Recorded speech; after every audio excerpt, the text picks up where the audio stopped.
지난달에 저희 아버지께서 백내장 수술을 하셨는데 그 백내장 수술하는 가운데서 이제 병원비가 나오지 않습니까? 그런데 이제 병원비가 처음에는 그 의료보험으로 할인이 좀 되고요. 그다음에 또 실손보험으로 이제 또 할인이 되다 보니까 그렇게 돈이 많이 안 나오더라고요. 그걸 보면서 아버지께서 하시는 말씀이 이거 들어놓기 잘했다. 이거 보험 하나 들어놓으니까 이렇게 나가는 돈이 적구나라는 생각이 드시면서 하시는 말씀이 약간의 그 든든함을 조금 느끼신 것 같더라고요. 근데 저희 아버지뿐만이 아니라 보험을 들고 이제 보험금을 어떻게 받는 상황이 오면은 이게 잘 들었구나. 또 이게 마음이 좀 편안하고 평안할 때가 있다는 것입니다. 그런데 이 보험도 언젠가는 한계가 있죠. 보험에서는 뭐 계약기간이라는 것이 있고 또 완벽하게 모든 것을 해결해 주는 것은 아닙니다. 약간의 필요를 도와주는 것이지 이것이 전부는 아니라는 것이죠. 어, 그래서 그 예전에 타이타닉호 같은 경우는 침몰하기 전에 많은 보험사들이 보험에 참여를 했다고 해요. 제발 우리 보험사 좀 써주세요. 그런데 침몰하고 나서 어떻게 됐을까요? 그 보험금 갚아주다가 다들 망했다고 그러더라고요. 그만큼 절대로 보험이 안전하게 느껴질 때도 있지만 절대적으로 안전한 것은 아니라는 것입니다. 그래서 솔로몬은 하나님께 보험을 듭니다. 어떤 보험을 드나요? 완전한 보험, 완전히 믿을 수 있는 보험이자 가장 든든한 보험을 기도를 통해서 들어준다는 거죠. 들어달라고 부탁을 합니다. 일종의 계약서를 쓰는 것과 같은 거죠. 어, 솔로몬은 율법으로 해결할 수 없는 문제를 하나님이 판단해 주시기를 기도합니다. 또 범죄로 겪는 보이지 않는 일들, 지금이야 CCTV가 있고 여러 가지 과학적인 증거 자료들이 많지만 그 당시에는 어떤 과학적인 증거 자료를 찾는 것도 어려운 상황에서 어떤 것을 판결하는 것은 결코 쉽지 않기 때문에 하나님께서 판단해 주시고 하나님께서 책임져 주시고 하나님께서 능력을 저희에게 주셔서 그 능력을 통해서 하나님의 뜻을 이루게 하소서 부탁하는 것입니다. 아무리 지혜가 있다 할지라도 그 지혜도 하나님을 통하여 나오는 지혜이고 아무리 똑똑해도 또 아무리 능력이 있다고 해도 그 모든 것을 다 해결할 수는 없다는 것이죠. 이것을 알았기 때문에 솔로몬은 하나님께 기도로 부탁을 한다는 것입니다. 두 번째, 세 번째 기도를 합니다. 이스라엘 백성들이 하나님께 죄를 범했을 때 적국 앞에서 패해서 쫓기게 되거나 그들이 거하는 땅에 기근이 닥쳤을 때를 대비해서 또 하나님께 기도하게 된다는 것이죠. 33절에서부터 36절까지의 말씀은 그 패배와 기근에 대한 부탁을 하나님께 드립니다. 실패와 어려움 가운데 있다 할지라도 하나님께 기도하면 하나님께서는 그 용서와 회복을 허락해 주신다는 것이죠. 솔로몬은 하나님께 죄를 범하여 징벌을 받고 있을 때라도 이스라엘 백성들이 성전을 향해서 또 하나님께 기도하면 하나님께서 용서해 주시고 또 응답해 주시고 회복시켜 주실 것을 간구했습니다. 그 기도대로 하나님께서는 그 기근이 있을 때 하나님께 기도했을 때 엘리야의 기도도 응답하셨다는 것이죠. 하나님은 응답하시고 용서해 주시는 분이시기 때문입니다. 우리와 성정이 같은 엘리야의 기도에도 하나님께서는 응답을 해주십니다. 또 응답하고 회복시켜 주십니다. 우리가 죄로 인해서 어려움을 당할 때는 우리는 회개해야 한다는 것, 회개해야 합니다. 기도로 무릎을 꿇고 하나님께 나아가면 하나님께서는 용서와 회복을 허락하시기 때문입니다. 참된 회개가 없다면 온전한 회복도 없습니다. 지금도 습관적으로 죄를 짓고 또 형식적으로 뉘우치는 신앙생활을 하는 사람들이 많이 있습니다. 또 그런 생활에 너무 지쳐서 체념한 사람들의 이야기를 들을 때도 있습니다.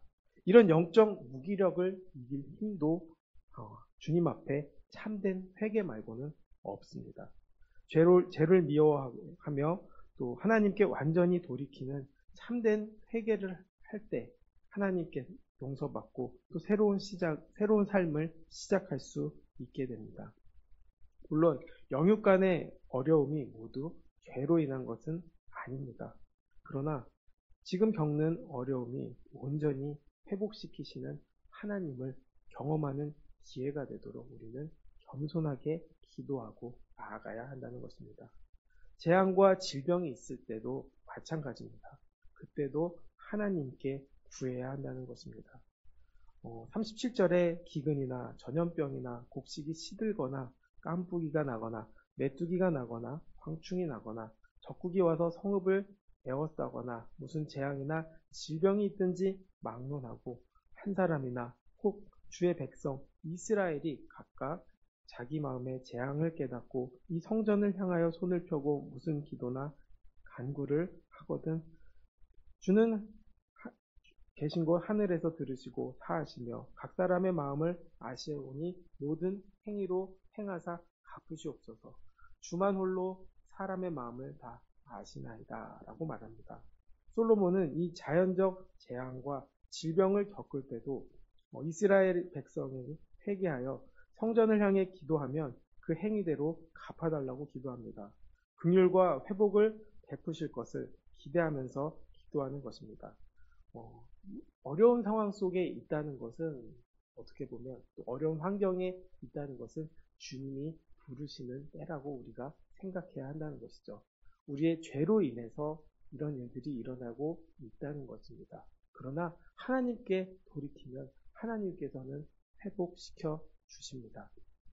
지금의 수많은 기근들이 있지 않습니까? 또 수많은 전쟁들이 있지 않습니까? 우리가 중재할 수도 없고 우리가 그것들을 멈출 수도 없습니다. 그러나 그 모든 것들을 우리가 회개로 또 하나님을 향하여 기도하면 하나님께서는 회복시켜 주실 수 있다는 것입니다. 우리는 그것을 믿어야 하는 것입니다. 하나님께서는 공의를 행하시며 또 동시에 회복도 베풀어 주시는 분이시기 때문입니다.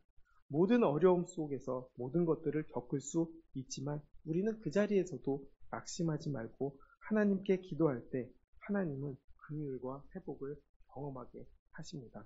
이처럼 우리의 기도를 통해서 공의와 또 은혜의 하나님을 체험하고 하나님을 더욱더 경험하게 되기를 소원합니다.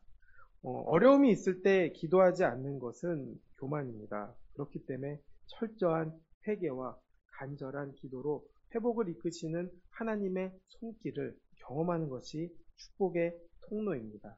그렇기 때문에 우리는 기도를 멈추지 말아야 합니다. 우리가 도달해야 할 최종 목적지는 어디일까요? 바로 예수님을 닮는 삶입니다. 하나님을 경외하고 주님께서 뜻하신 모습이 이루어질 때까지 우리가 영적으로 성장하는 것이 하나님의 뜻이기 때문입니다. 그러므로 우리는 즉각적 응답이 아니라 하나님을 닮아가는 거룩한 삶을 추구하면서 기도로 거룩함을 늘 있게 되기를 축원합니다. 하나님께서는 모든 자에게 응답하시고 편견과 차별이 없으시기 때문에 우리는 하나님께 담대히 기도해야 합니다.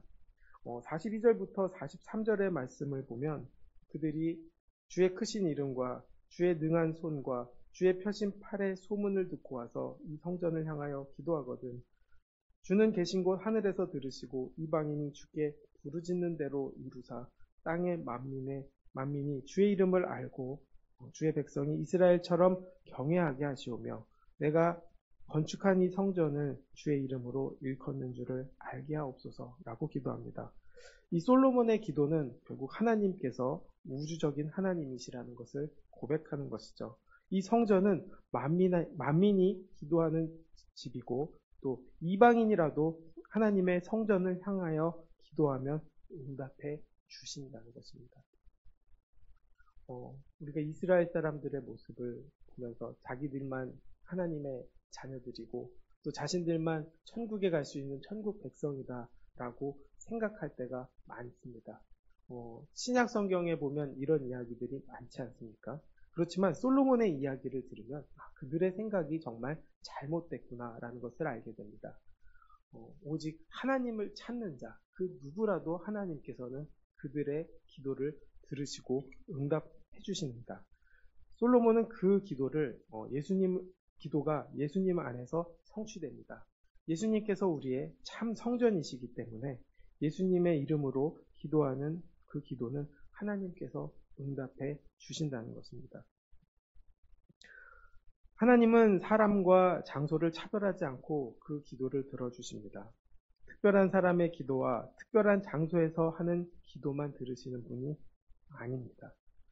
예수님의 이름으로 하는 모든 기도를 들으시는 하나님께 우리는 담대히 기도해야 합니다. 사람은 하나님의 은혜와 도우심 없이는 결코 살 수 없습니다. 이런 점에서 기도하지 않는 사람은 기본적으로 교만한 사람이 됩니다. 기도는 하늘의 능력을 얻게 하는 특권으로 모든 사람에게 주신 하나님의 은혜입니다. 우리는 이 능력을 통해서 하나님의 뜻을 이루어가고 하나님의 뜻을 위해 기도하는 것이 우리의 책임이라는 것을 잊지 않게 되기를 바랍니다. 하나님은 기도하는 자의 목소리를 외면하지 않으십니다. 우리는 어떤 장소에서 또 어떤 상황에서도 기도해야 하고 하나님을 만날 기회를 늘 만들어서 기도해야 합니다. 하나님이 내 대책이고 내 보험이다 라는 고백이 우리 안에서 또 우리 마음속에서 새겨지기를 원합니다. 하나님께서는 하나님의 자녀인 우리가 기도할 때 하나님께서는 반드시 들으십니다. 또 회개하는 우리를 용서해 주십니다. 그리고 회복시켜 주십니다. 우리는 그런 하나님을 더욱더 경외하게 되기를 원합니다. 또 이 경외하는 삶을 통해서 기쁨과 은혜를 누리게 되기를 원합니다. 삶 속에서 늘 성령 충만하고 마음의 평안과 은혜가 어떤 상황 속에서도 누릴 수 있는 우리 모두가 되기를 주님의 이름으로 축원하겠습니다. 기도하겠습니다. 하나님, 우리의 대책은 하나님이십니다. 우리의 모든 것은 하나님이십니다. 우리는 그 하나님을 의지합니다. 하나님만 바라봅니다.